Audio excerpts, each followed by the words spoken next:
I'm sorry. Okay, I'm going to start tonight's meeting. Let's see.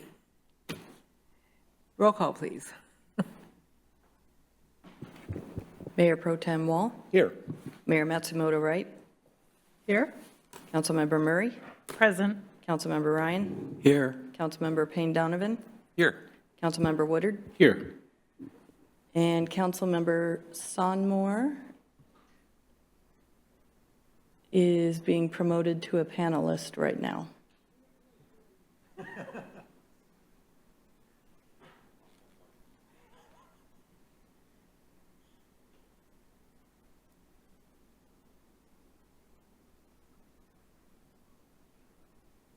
There she is. There. That concludes roll call. All right, thank you.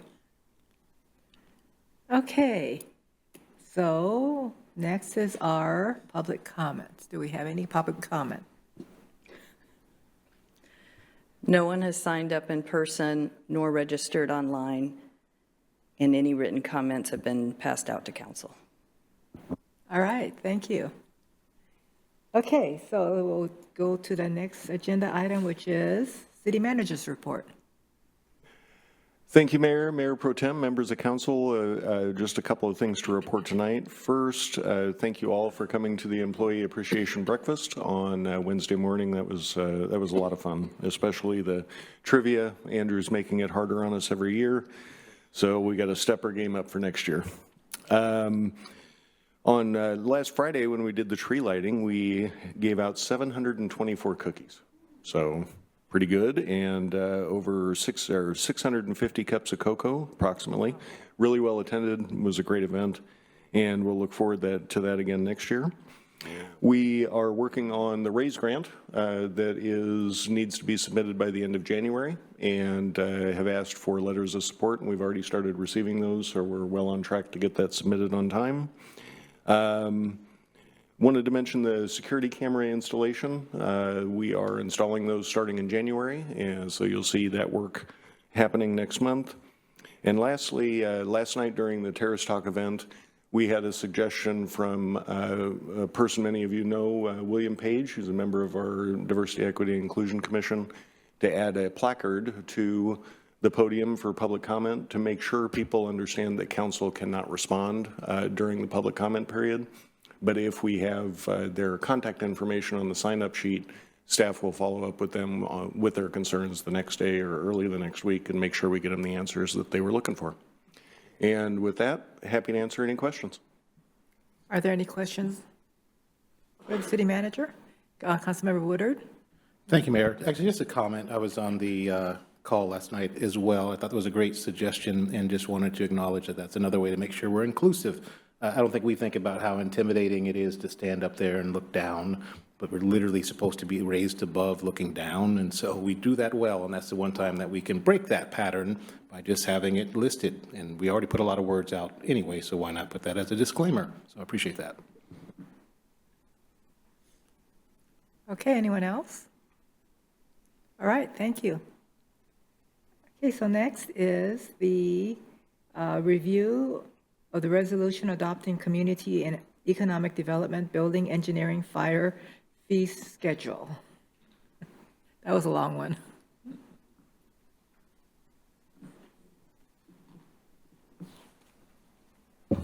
Mayor, Mayor Pro Tem, City Council, it is with great pleasure that we come to you today to go over our new fee schedule that we're proposing.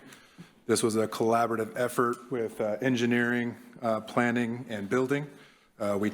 This year we made only minor changes to try and reduce fees where we could. With our new software that we are implementing and continuing to get better at, we'll have better data to make larger adjustments next year based on accurate data. So some of our minor changes this year were on our electrical fees. We created an EM permit for people who are installing heat pumps to expedite the process and make it more cost effective for them. It is a one inspection, so previously where they had to pull an electrical permit and mechanical permit to that scope of work, we've cut the cost in half. we can have one inspector go out there and inspect it all at one time.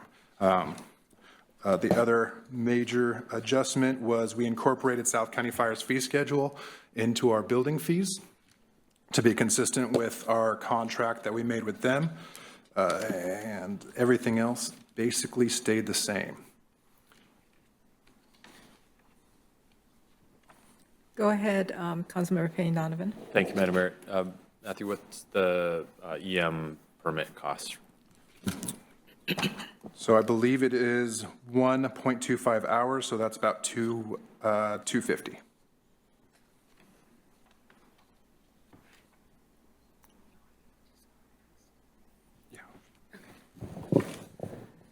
You're going to get a tag team. I'll go next with land use fees, and then Rich is here as well.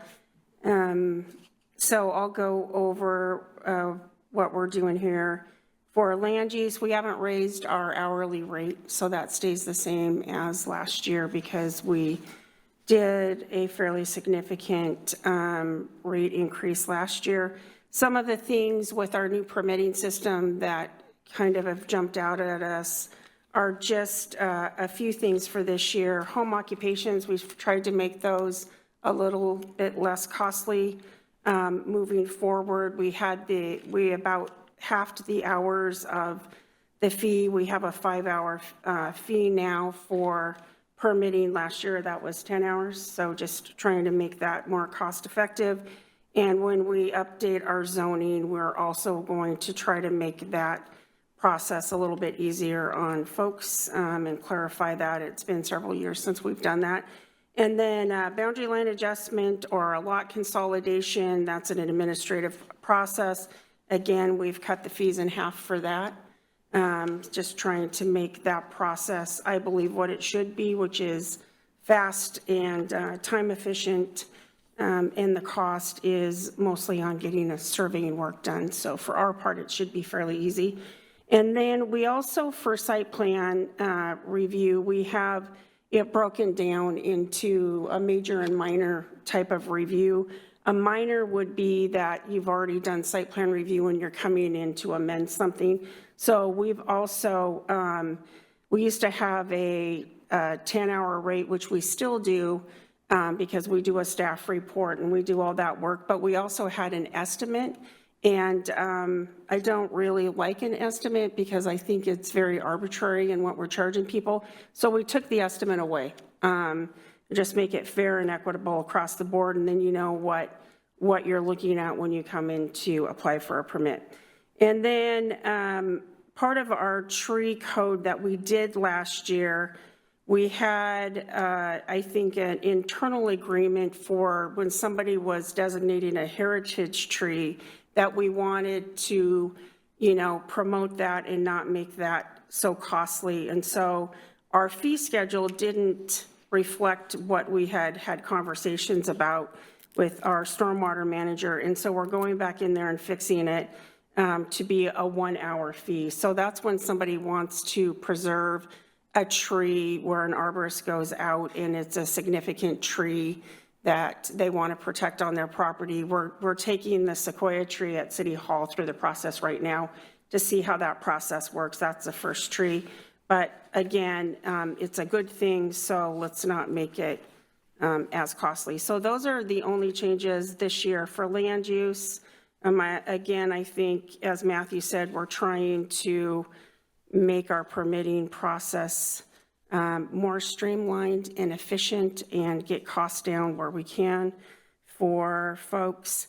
And then you'll see us back again, probably more than you want to with fees this year, unfortunately. But we're going to have the middle housing work that we're doing, and I anticipate that we'll have to amend some fees along with those processes. And then Andrew Applewick and myself are going to go through our special events fees, which haven't been updated in years, and it's doesn't match the fees that we do for parks. And so we want to put those same fees together, whether it's a special event on a park or not on a park in the city. We have a list of different fees that people have to figure out based on kind of some arbitrary numbers. So we want to get that fee schedule, simplify it, and give better directions to people that are doing special events in the city. So we'll be coming back to you. We're starting working on that this month, and then you'll probably see us in a couple months or so back with the fee schedule for that work as well. So, and then if you don't have any questions about the land use, we'll have Rich, oh, there's Rich, talk about his fees. Okay. Oh, go ahead, Councilmember Woodard. Thank you. Quick one, and then I think the answer is, but that's gifting funds. I'm looking at the tree removal fee. I'm trusting I'm on the right page, where it's $7.81 per tree. One, I was just curious if that's as high as we can go, like how we set that number, and then tying that to the tree retention, particularly the heritage tree designating a new tree, if there was a way to use some of the tree removal fees to defer some of those costs to get people to actually think about the process. Because I suspect there might be people who have trees, but it's just at best a luxury. But really, from the city's perspective, we would love for you to protect that tree and get us involved, if you will. So Yeah, so great question, actually. So the fee in lieu of is something new. So that's in the case of where somebody's doing development and you can't always replant the number of trees that you need to. So we created the fee in lieu of for exactly that, to start having a bank account, if you will, in order to do some of the tree retention and tree maintenance in the city. Right now, we have no funds in there, but the hope is that we'll start getting funds that will then be able to pay for the arborist and some other things. So that's what we're working towards right now. let the record reflect I was ahead of my time. No, that's awesome. That's wonderful to hear. And that's what it came to mind, but I'm glad you're already ahead of my mind. Anyone else?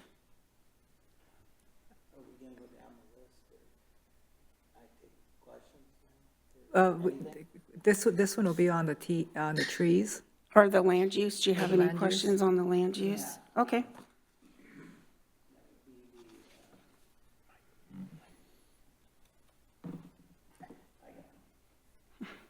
But it's not on.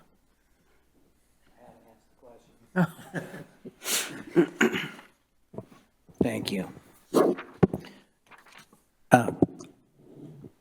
Just to clarify, we don't have all the papers, so I have to scroll through this thing. All right, thank you.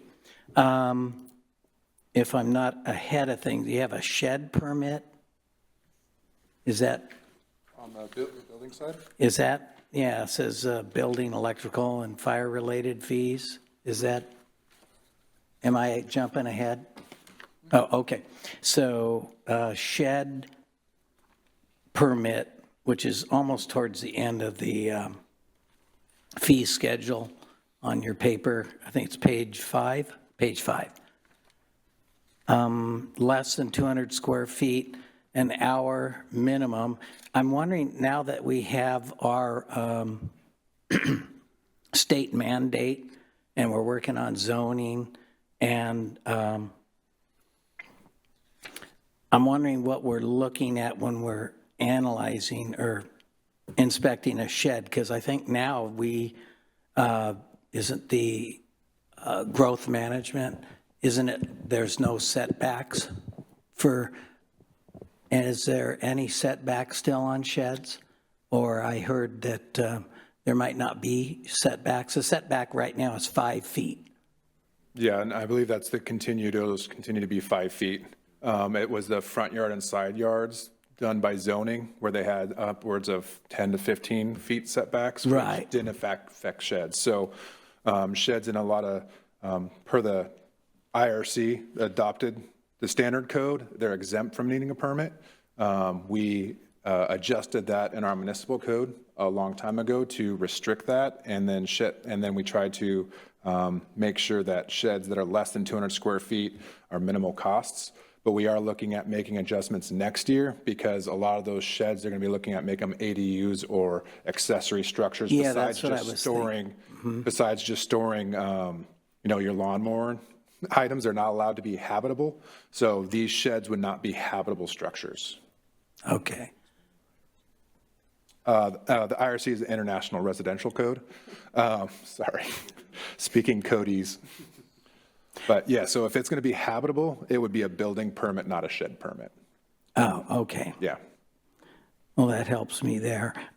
Where was the tree removal? That would be in the land use development fees. And I think it's the Different document? last page. Okay. So right now, the tree removal doesn't apply to single family. It applies to if you're doing a development. Okay. And that is for those situations where in some cases, if you have what are called significant trees, then you have to protect them or replant a certain number of trees. This allows you to remove that tree and pay a fee in lieu of that tree in order for us to be able to plant additional trees elsewhere, because you can't necessarily replant on every single property, particularly because of the densities that we're going to be seeing in some areas, right? So that's actually a helpful thing as far as development goes and meeting our density requirements. So that is looked favorably upon by the development community, and we added that last year. Okay. Yeah, I was just clarifying that was for like someone coming into commercially to Right, exactly right. rebuild on the Yep. lot, not someone with a tree Correct. in Yep. their yard. Okay, Yep. great. That's it for me, thanks. All right, anyone else? Okay, now we can go to Rich. All right, I'm going to talk about our civil review fees, following the theme of trying to update our fees, which haven't really been examined or updated in some time. We're taking advantage of the new software rollout for our Central Square to start tracking our usages and what we're actually, how much time we're actually spending on permits. And we're trying to start to adjust the fees to reflect reality of how much time we spend on it, trying to keep it as low as we can, but we want it to be realistic. As part of that, we're trying to come up with a more solid definition for what a civil minor permit is and a civil major permit. The idea is that if you have a project that's less than $25,000, do you need to do a full-blown permit review and everything? Or can you, if it's a driveway or something of less value, let's try to streamline and make the permit system less onerous on them.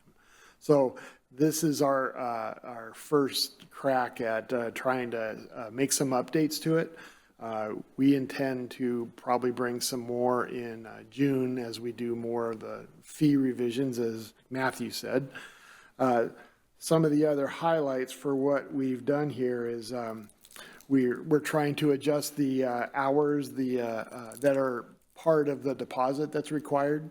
The existing numbers, and we didn't change those a whole lot, but they're buildings up to 200,000 and then 2,000 on up, 200,000 on up. A house, a single family house is more than that. So we're going to try and take a closer look at what is a realistic deposit to have it for just like a single family house. And that's going to be reflected in some of the middle housing study and work that we're going to do.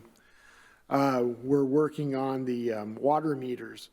Right now we have separate fees for a 5/8 water meter and a 3/4 water meter and a 1-inch. We're really, in actuality, installing 1-inch meters because by the time we start planning for irrigation and ADUs and such, if they use the same meters, you're going to need the bigger meter. But we wanted to charge our residents the price of what the smaller meter would have cost if that was still the measure we were going to do. So we're kind of oversizing them, but we're charging them the cost of what it should be. So that's reflected in here. And overall, we're trying to find ways to reduce the number of permits that people have to have. If you've got a site and you need a grading permit and a demo permit and, all these different permits, do you need to get a separate permit for each one, or can we have one permit to kind of rule it all? So we're trying to find some ways to streamline that process and make it less onerous on our developers. Does anybody have any questions? Anyone? Councilmember Ryan? Thank you. On the water utility charge and the meter size, what's typically like if you're over by QFC and you had a business, and what would a business one like typically be? Because I know that costs a lot of money. It does, and the next, I was going to talk about the usage rates. That's coming up next, but I could wait. But this is a good segue. Okay. So for a commercial industrial, depends on the size of their meter, but if they have a 1-inch meter, there's a $175 hookup fee to a 6-inch meter where it's $3,000. And then the water usage, we are recommending a cost of living increase here in January while we finish doing the rate study. Once the rate study gets here, we'll come back with more detailed data-supported rates after that. So right now, we're just looking at a 3% cost of living raise, but that's going to raise the usage for single family by 3%, and the same thing across the board, commercial, mixed use. All right, thank you. Anyone else? Councilmember Woodard? I don't know if you're going to like my imagery, but I'm going to go with it. So as you're just talking about the 3% increase, the boxing came to mind, which is, that's kind of the feign, and the knockouts come in when you come back with that new rate. How are we doing with communicating that so we don't get knocked out? Because we catch it every time the water bill comes out, and this is definitely going to be revisiting a cycle, pun intended. So just wondering how we're communicating that so folks can start planning for it. So we have been communicating about the new water rate studies, water and sewer rate studies, that they are coming, but we don't have firm numbers yet until those are done. But we do want to make sure that people understand that we are doing those studies, and they will come to council, but we will communicate that as often, as early and often as possible. So when we get to that point, the idea behind this was looking at the water and sewer comprehensive plans first to make sure that we are adding capital facilities into the capital facilities plan that are actually needed, which is why we waited until the comp plan was done, because we wanted to know where the growth was going to go. And then we don't want to have capital facilities planned and integrated into that rate structure that we aren't going to actually need. So we wanted to make sure we had the true cost. We're moving forward in a linear fashion to make sure that those rates are actually reflective of what the plan is, which has not been the case, unfortunately. But making sure that part is fixed, and then before we announce what the rate studies conclusions are, we will go back, if it's something unreasonable, we'll go back and look at those capital facilities and move numbers around. To make sure that it's something that's reasonable and can be accepted by the community. Yep. Okay. The only other thing I'd add to that is part of the reason we wanted to have an annual cost of living increase is that's going to make that incremental increase later on a little bit less. Yeah. Just a couple other things to add. We increased the traffic impact fee by 1.9%. The current ordinance calls for it to be tied to the construction cost index, not the CPI. So there's a Seattle construction cost index that we used as a reference. And we are in the process of working with a consultant to redo our traffic impact fee. It was part of the scope of the TMP, but we're thinking we might rearrange the contract, and our current consultant is a sub-consultant. We're going to see what we can do to wrap up that contract and maybe add this work to another contract. But we hope to have the traffic impact fee ready by May-ish, maybe June. We figure that the analysis that goes behind that is usually somewhat controversial, so we want to be able to have some good solid data behind it and then give enough time for both the council and the residents to give us feedback. My experience with traffic impact fees is they usually come out higher than people want to see, and so there's some discussion that happens. So the TMP is the Transportation Master Plan. We used ARPA funds last year. You gave us ARPA funds to totally redo our transportation modeling and analysis as an element of the comp plan.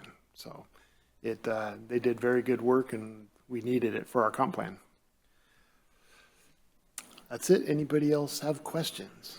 Go ahead, Councilmember Payne Donovan. Thank you, Madam Mayor, and more of a comment than anything else, but just really appreciate the data-driven effort and also the sort of common sense thought that's gone into rejiggering and sort of establishing some planning where it might not have been as coherent and cohesive as we might have liked. So good work, and I think it sets us up for success as electeds, but also paves a path forward for really thoughtful, outcome-focused public policy. So appreciate the work.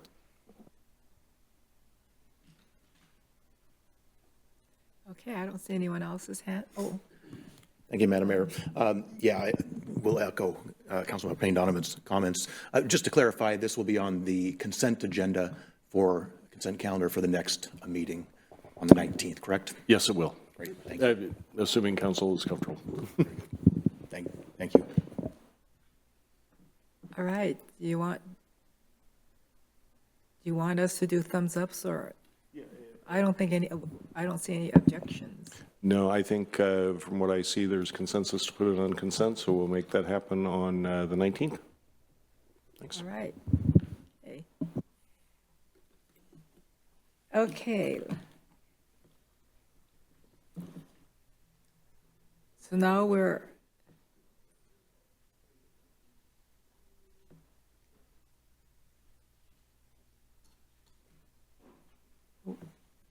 we doing the utility usage? Okay, and then, so next is the review agreement for housing needs and code amendments.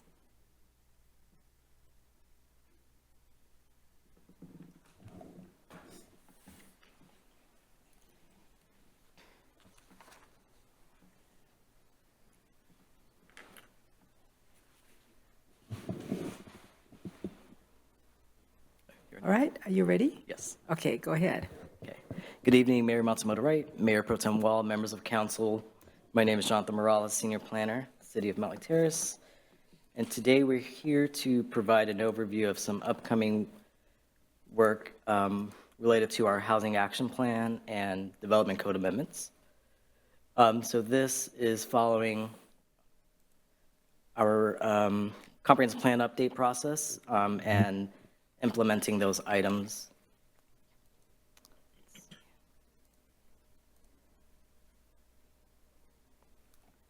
Okay. So the purpose of this is to provide an overview. As I said, we issued a request for proposals for this work, and it's again related to implementation of our Vision 2044 comprehensive plan, as well as implementing state legislative requirements that are due this June 2025. And then I wanted to build in some other overview of work on the pipeline in the CED department related to this effort as well.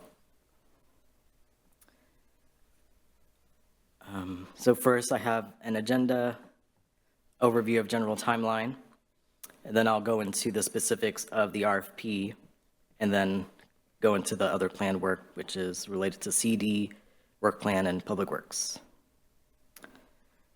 So the focus today is the top half of this timeline. This is what was included as far as the RFP scope of services. So implementation of the comp plan, that's zoning and development regulations, implementation of legislative requirements, so HB 1110, 1337, and other House bills.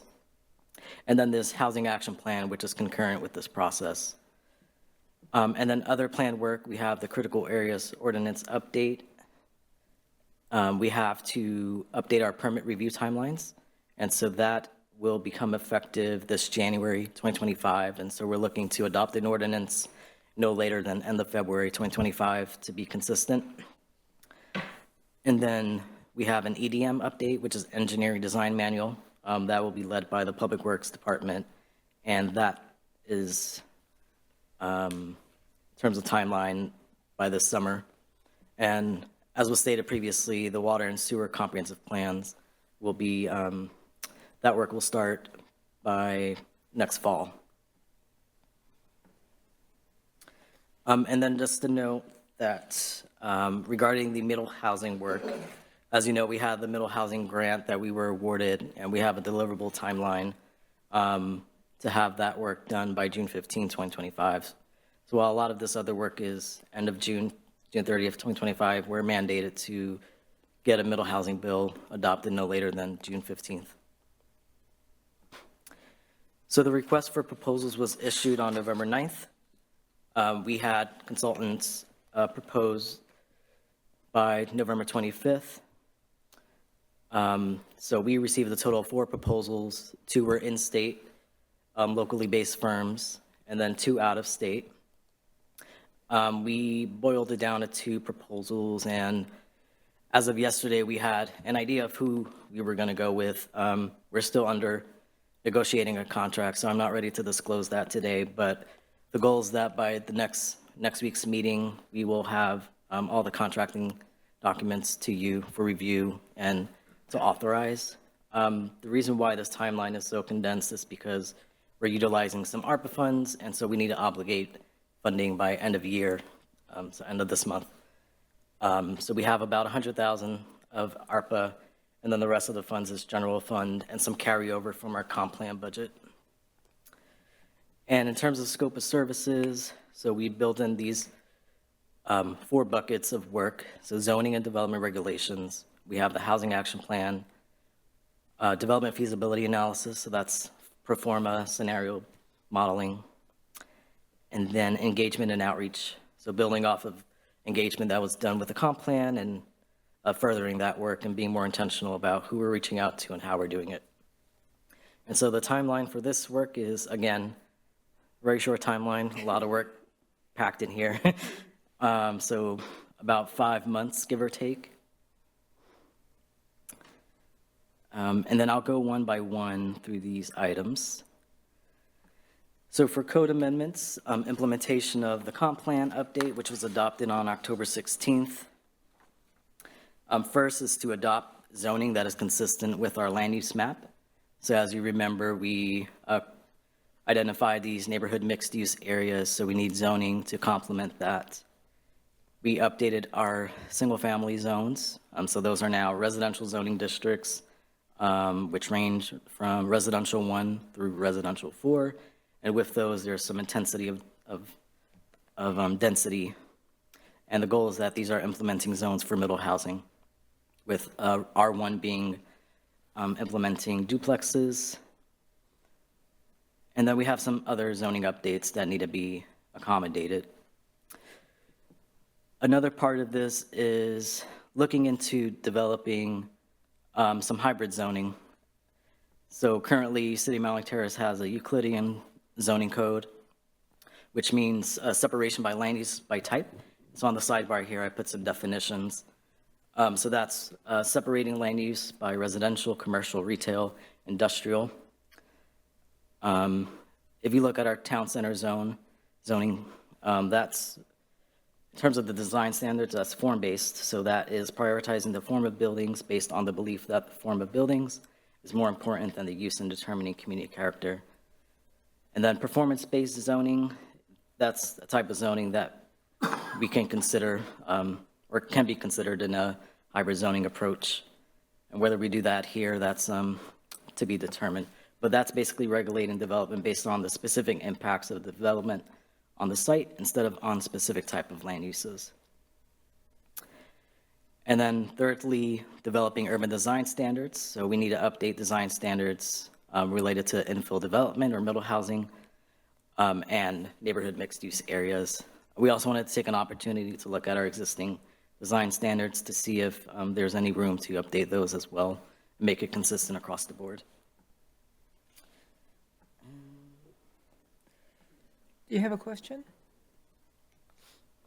Who had their hand? Okay. Right. Go ahead, Mayor. Thank you, Madam Mayor. First of all, just kudos to the consideration of form-based code and performance-based zoning. I think that's great that we're looking that direction. Also looking forward to the discussion on urban design standards and updating our design code. Quick question, though, is related to, I'm assuming this is when our opportunity to look at the interface between parks and development around parks. And I guess I'd like to encourage us to expedite that discussion. I know we and appreciate the need to address the housing and all of that by middle of the year, but I'd like to see us get on the interface a little bit sooner to ensure that we have the type of development around our parks that we want to see. Yes. And I was actually going to get to that. So related to the urban design standards too, is looking into how we can build that in, because that's a common theme that we've heard through the complaint update process, especially with planning commission. So using this as an opportunity to address that. Before. Councilmember Woodard, you're next. Yes, thank you, Mayor. And thank you, Mayor Pro Tem. Yeah, I just wanted to applaud us as well on the hybrid zoning. That said, I think the answer is, we're going to talk this through in the next 6 months. But I just wanted to at least preface it by saying whatever we come up with, make sure it's clear how we know which one to use and when. I know we're moving away from, but that doesn't mean we're abandoning.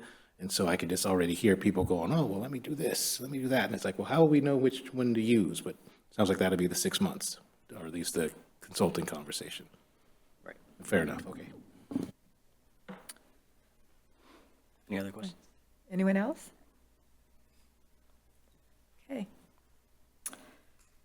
So the second piece of this work is implementing legislative requirements. So HB 1110 and HB 2321, which is the trailer bill to HB 1110, is for middle housing. Again, that work is due by June 15th. And we're considered a tier 3 city due to our population size. So that means that we need to allow up to 2 units per lot anywhere where we allow single family housing. Just want to mention again that when we update the zoning, we're not prohibiting single-family development, so someone can still come in and develop a new single-family development. HB 1337 is related to accessory dwelling units. This work is due by June 30th, 2025, and we must allow up to 2 ADUs, accessory dwelling units, on a single lot, whether detached or attached, and these units may count towards the unit density requirements under HB 1110. HB 1042 is conversion of existing buildings for residential use. So this is promoting the conversion of existing commercial or mixed-use buildings for residential use only. So this is something that we're seeing with a lot of jurisdictions in our region as far as office conversion to residential use, stemming from the impacts of the pandemic and the vacancy rates. And then HB 1293 is streamlining design review, so establishing the standards for local design review and removing any barriers to that process. I wanted to touch on this item related to the interaction between the HB 1337 and HB 1110 bills. So the base density we need to require is 2 units per lot, and also allow for 2 ADUs. But as a jurisdiction, we can make the decision to count the ADUs towards the unit density requirement. So On the left here is a scenario that we can go with, which is essentially allowing 2 ADUs with a unit or simply just 2 units per lot, or 2 units per lot plus an ADU, or 2 units per lot plus 2 ADUs, which is how the legislation reads right now. Any questions on that? Okay. I don't see anyone, oh, Mayor Pro Tem? Thank you, Madam Mayor. So who's giving that discretion? Sorry? DOC? So, yeah, the Department of Commerce guidance has stated that this is something, it's a policy choice that jurisdictions can make as far as counting the unit density, ADUs towards the unit density. I would just add, this interpretation has morphed at Department of Commerce, so. I was going to say that'll be interesting to see how that plays out, but all right, thank you.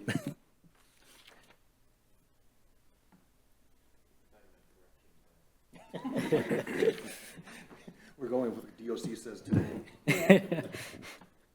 All right. All right, another suite of bills. HB 1998 is related to co-living housing. So we have some time with this, and it's not determined yet whether we will build this into this work with the RFP. I think it's probably a good idea to take some time with this. So this is related to co-living as a permitted use on any lot that allows at least 6 residential units, including on a lot zoned for mixed-use development. So co-living is essentially having a room and then some shared amenities within the building. SB 5258 is unit lot subdivisions. And so this promotes homeownership opportunities for middle housing and ADUs. We currently do have a fee simple unit lot subdivision code.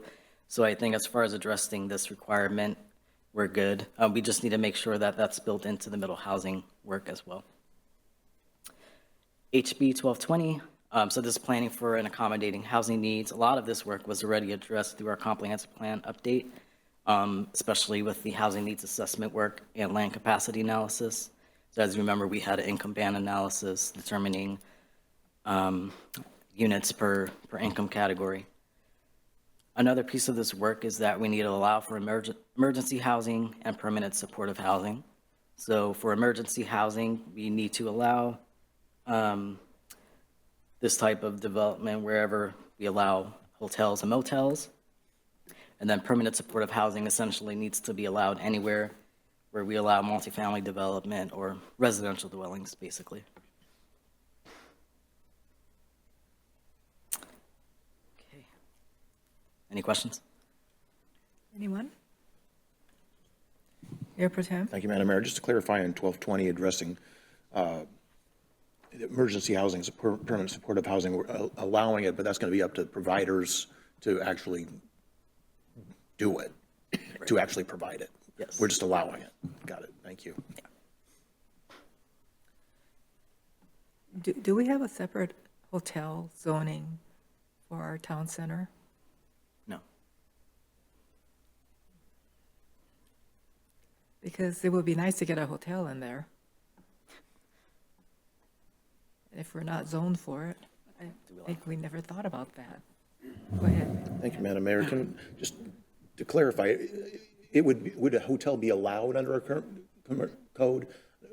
So we don't need necessarily a separate zone for hotels?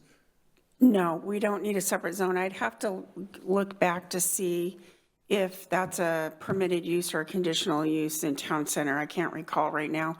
I know through our freeway tourism that that's allowed, which is now going to be, I believe, Gateway Mixed Use. We've changed all the names. And so that's allowed there. So I think that's a real possibility where that's along the I-5 corridor, but I can check and see if that's right now permitted use in the town center zones. Yeah, I think that's a great thing to follow up on. Mm-hmm. Thank you. All right, anyone else? Okay. And I have to say, related to emergency housing, this is very controversial. So I believe the state has put up some pro bono legal services in case there is a proposal to the city for emergency housing, and it gets a bit controversial. So another item is the housing strategy and action plan.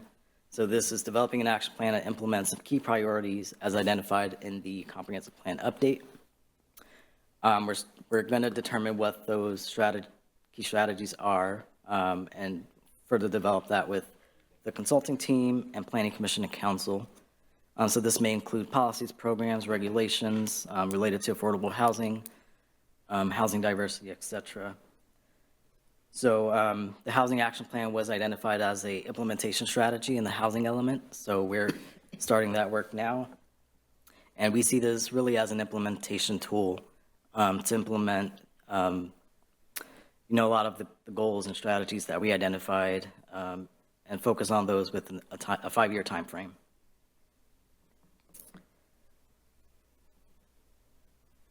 So outside of the RFP, I just wanted to touch on some other planned work that we'll be doing concurrently. As I mentioned, we have the update to permit review timelines. So state preemption takes effect January 1st. So whether we adopt an ordinance or not, we need to follow these requirements. So targeting adoption by February 2025.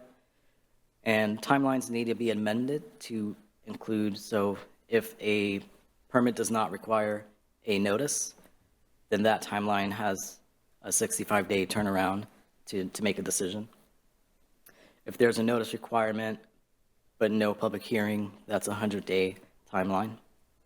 And then notice requirement plus a public hearing, that's 170 days. And some exceptions may apply, such as if we allow for consolidated review for more complex projects or larger projects, which I think we currently do now. The critical areas ordinance update. So this is required by the Growth Management Act and is due by December 31st, 2025. This is required to be updated every 10 years concurrent with the comprehensive plan update. And the purpose of this is to adopt and update regulations to protect our critical areas and protect the public from natural hazards such as flooding, landslides, and protect these environmentally sensitive areas. And then we need to build in some best available science, so that's an important piece of this as well. Lastly, Public Works will be updating a few items. So the engineering design manual will be updated in late summer 2025. We have the sewer and water comprehensive plan update, that work will begin end of year. And then the stormwater comprehensive plan that's currently underway and set for council public hearing. Oh, I realize I didn't put the date, but it's upcoming. It's January. It's in January. I'll just add that the Planning Commission has reviewed it and was taken Monday for public hearing, and they unanimously recommended approval to council on the stormwater plan. All right, so for next steps, we're trying to get a consultant contract to you before the next meeting. And so we hope to have some idea by tomorrow what that's going to look like. Following selection of the team, we anticipate that we'll provide an introductory presentation to Planning Commission, possibly to council in late January 2025, early February. And then related to the permit review timelines, we want to bring that work to you soon. So we'll be starting that as soon as possible. And then a couple slides here, I added some commerce guidance. So there's some links that you can take a look at. And yeah, thank you. All right. Anyone? Mayor Pro Tem? Thank you, Madam Mayor. I guess as far as next steps, I guess, again, encourage us to, along with the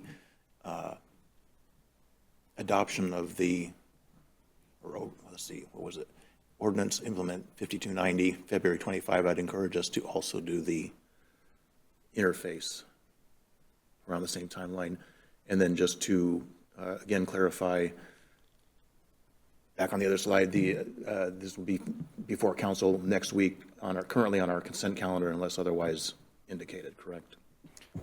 This, what you'll hear next week is you'll have the opportunity to review and vote on the consultant contract to implement this work.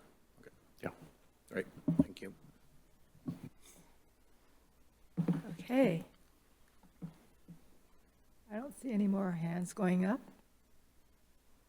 Okay, thank you.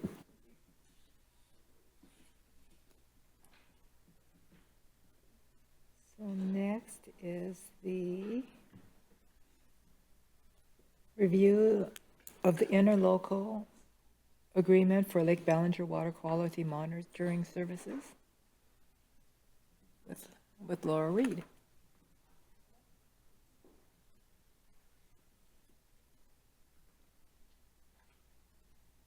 Thank you, Mayor Pro Tem, council members.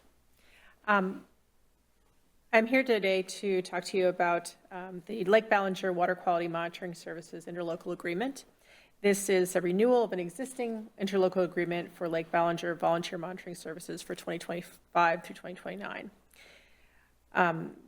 Currently, Edmonds and Mountlake Terrace split the cost, and the service provider is Snohomish County. Snohomish County provides the training, the equipment, the supplies, the analysis, and reports on the results on their website. This is the only current source of water quality monitoring for Lake Ballinger besides bacteria testing, which is done in the summer in the at the swimming beach. The community benefit is that residents receive current information about the lake, and they also are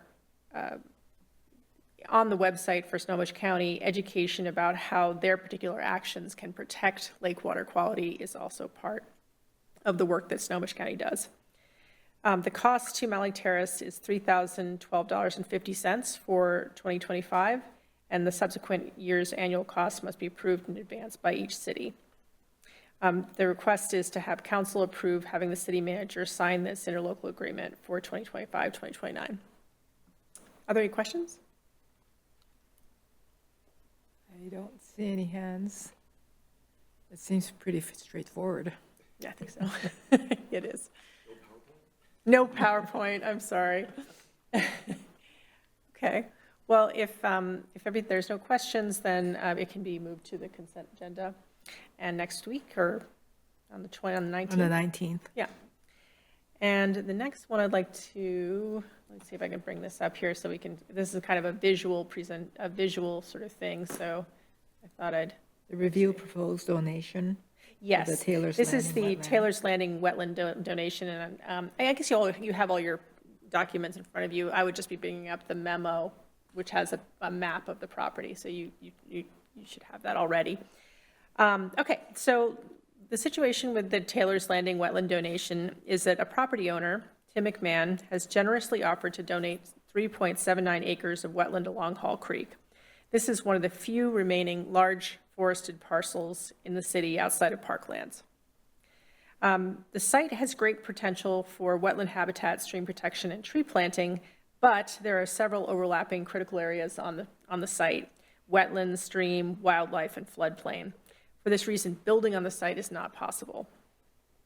The value of the land, according to the Snohomish County's assessor's records, is $6,000.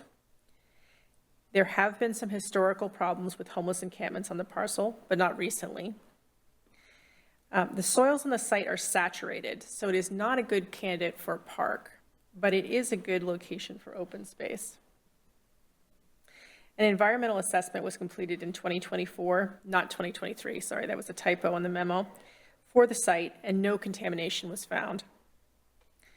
Staff supports the acceptance of this land donation, and the property owner would like to have the land transaction completed by the end of 2024. My request is to have council approve this land donation, can be on the consent agenda for December 19th. Yeah. Are there any questions? Anyone? Yes. A curiosity question. It almost seems like you can't even walk through it, can you? It's really wet. Yeah, pond. it's not, it doesn't really lend itself Kind of. to foot traffic. Yeah. There's kind of a little bit of a cliff when you come off of the interurban trail to go down to the creek. Okay, thank you. But it's nice for open space.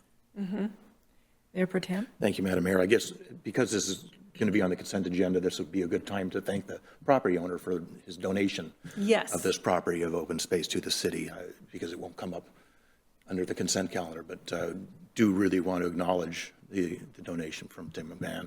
Appreciate the thinking of the city and offering it to us for open space. Yeah, it was very generous of him, and there was a fair amount of work that went into getting this to this point. Yeah. Councilmember Murray? Thank you, Mayor, and thank you, Laura. I would echo the thanks to the property owner, and then just a question in terms of kind of city commitment, in terms of upkeep and taking care of the land. What do we anticipate that looks like on an ongoing basis? Fortunately, the land is very saturated, and so I don't believe that we're going to have, I'm hoping that we don't have too many problems with homeless encampments in the future. That will have to be monitored, and, you know, in the past, I've been out there with the police, but it appears that there are some beavers that have moved into that wetland, and they are backing up the flow quite a bit. So I think that it's probably fine if the whole place is flooded. It provides storage for natural storage for stormwater coming to our city from Linwood and from Hall Lake. So I think, yeah. Yes, I mean, we hope that it will lessen the chance of flooding on 216th, because there'll be more storage in that location. But we're not planning to build anything because of the restrictions on the site. Yeah. Thank you. That sort of leads me to a question about whether we're building anything or not. Are there improvements that could be made just to the sort of natural capacity there, understanding that it is boxed in by the trail and the historic grade, and then a bunch of, you know, commercial or light industrial properties there. Would there be opportunity to improve that sort of storage function in any way, or? Yes, I think so. Yeah. I think that there is definite potential to do more naturalistic placement of logs, for example, for velocity refuge for fish, and also tree planting, other kinds of activities. We could use it for mitigation for maybe some other projects where there's wetlands that are impacted. We can improve the wetland and enhance it. So there are definitely, and it's the stream runs right through it. So in that way, it's very beneficial to the city. Yeah. Councilmember Woodard? Thank you, Mayor. I just wanted to echo the thank you to Mr. McMahon. What a wonderful gift, and quite frankly, a generational gift that you're offering to the city. My head always goes to how much I've learned from you specifically, and I'm thinking about the sponges and how these wetlands work. And now we have an actual wetland, and it's along the urban trail. So I'm wondering if there's any synergies there, if I could use that old-fashioned term, with school districts or local schools or someone, just to make sure they know that's there. That might be a hands-on learn about ecology, if you will. I don't know about walking through there the way you were describing it, but at least recognizing this is what it looks like. And again, we got now a natural space that we didn't have before, at least probably without going through a whole bunch of steps to get access to it. So just kind of putting that out there as an idea. I think that's a great one. I think that there's really good potential to put interpretive signage along the trail. There are also water features. There is actually a salmon raising operation that Linwood runs at Hall Lake for kids. So maybe it would be an opportunity for them to, you know, kind of extend their little field trip to that spot to show, you know, where the creek is running through this property as well. So yeah, I think sounds good. I just found out about that Linwood's salmon thing. I just found out about it today. So I didn't even know they had one. Anyone else? Okay. Well, we'll gladly accept this. Thank you Okay. very much, everybody. Great. Thank you very much. I will send a message to the property owner, saying you should watch this section of the meeting so that you can see how appreciative the city council was of the gift. Okay, So this will be on the consent agenda. thank you very much. All right, thank you. Okay, next is the review of the on-call engineering services. And Rich is back. Rich is back. I'm bringing some on-call contracts to you. Since I've been here, we realized that we've had on-call contracts for a number of services, and they've been renewed numerous times, and we decided it was probably a good idea to reissue, re-advertise, and see what other firms out there might be interested in providing services for us. Not that the firms that we weren't using weren't good, but it's good to test the waters. So we re-advertised all of our on-calls. So the first one I'm bringing to you is for our on-call engineering. So for the past few years, we've used RH2, and they've been excellent for us. They supplied staff when we were short-staffed, and a lot of help on some of our early comp plans, our sewer and water. They were successful in giving us a great presentation and showing us their team. But there was another firm, Parametrics, who's been in the region for a long time, and they do excellent work also. And they bring even more resources than RH2. So we had trouble deciding between them, and we decided to put an on-call agreement for each one. This way we'll have some flexibility. Each firm has strengths in a different area, and so we're recommending an on-call contract for each one. With these on-call contracts, I believe we're starting off at 100,000 as the contract limit, but this is just kind of not to exceed, and then we'll do work orders for each one, and if we have a need to raise the ceiling, then we'll bring that back to you with the associated work order. So this is just putting them in place. We advertised them for 3 weeks. We had, we had a number of firms apply for this one here. We interviewed 4 and selected the 2. The second one I'm bringing is the geotech and environmental services.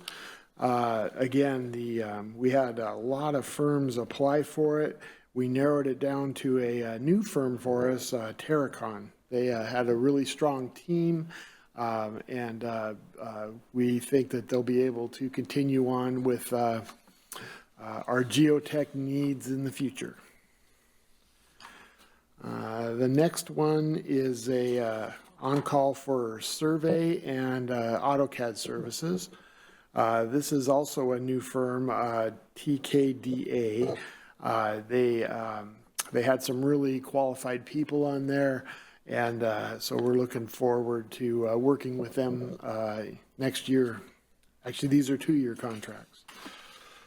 Those are the 3 I think I have tonight. There'll be some more that we bring in January.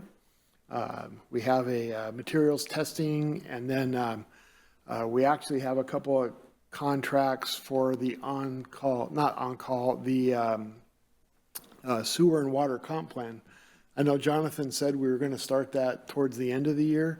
We actually are starting that at the beginning of the year so we can have a lot of momentum by the time we get to the end of the year. It'll probably take 18 months or so to finish it, but we wanted to get started sooner than later because the planning effort is key right now. With that, are there any questions?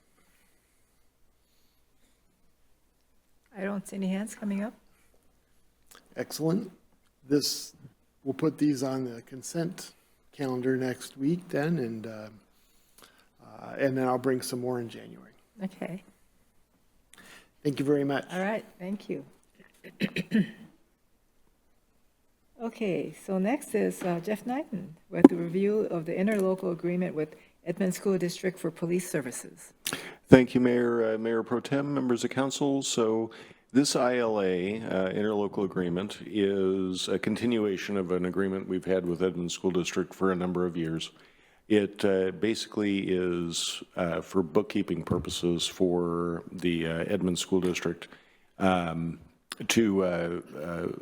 have Mountlake Terrace police officers attend events if they're available and if their schedule allows. It doesn't compel us to provide officers, but it does allow us to send officers to those events like football games and those types of things for safety, and they shall compensate, they being the school district, shall compensate the city at a rate of time and a half for the officer's regular straight time hourly rate of pay.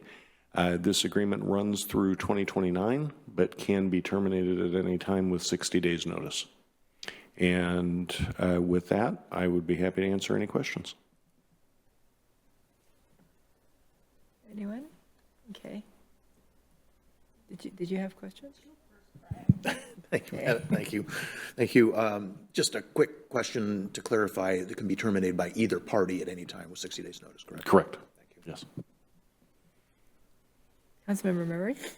Thank you, Mayor. I guess I'm just curious, I was looking at the contract, Jeff, and it talked about that there is kind of a responsibility on our side to provide officers if we have them reasonably available, I guess. Reasonably Can you available. I guess just, can you talk through what that means in terms of, obviously, we're at a good place, I think, in terms of staffing right now, and, we never know what the future holds. And so I guess in terms of ensuring that we are, looking out first and foremost for what we've committed to our residents, can you just talk through what that looks like with this contract? Yeah, so reasonable is kind of a term. It's what the average person would consider fair, right? Reasonable in this context would mean that we have officers available that have not worked excessive overtime and are willing to take overtime. We wouldn't mandate it. We would offer it to officers if they're willing to take it. If no officers are willing to take it, then the Edmonds School District has this type of agreement with a number of cities. This would be primarily for events at Mountlake Terrace High School, not at other schools throughout the district. Great, thank you. Councilmember Payne Donovan? Thank you, Madam Mayor, and I'd like the record to reflect that Councilmember Murray stole my question, but I'm curious what, you sort of phrase this as a sort of, so they had this on the books. Is it mainly to ensure that there's, security for local events and that it's, you've got the sort of pump primed for that, or are there other, just trying to understand the school district's needs for this. Yeah. I don't have any issues otherwise, but looking for that context. It's, like I said, primarily football games, prom, winter formal. I have a teenage daughter, so I know all these things at the moment. All the the evening dances and that kind of thing, and make sure that we provide security to help provide a safe environment for high school students. Okay.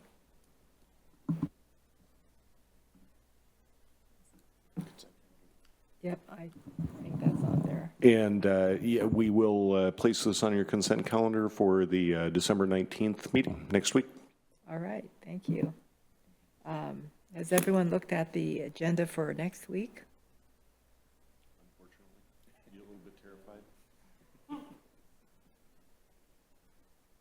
Is that going to be the one that's going to be a long one? Yes. Okay. Well, the consent agenda is long.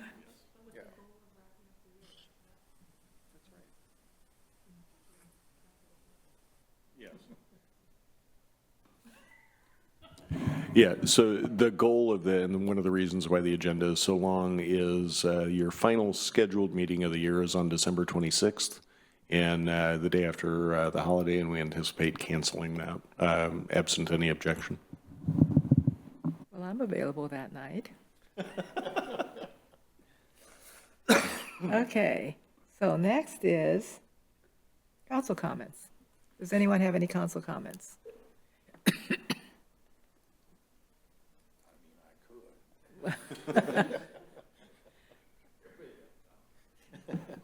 Yeah, we're going to have a long meeting next time. reports now. We probably should, but we're probably not ready, and we have another week of meetings to go to. Okay, if I don't see anyone else with their hands up, I'm just going to adjourn the meeting. Adjourn.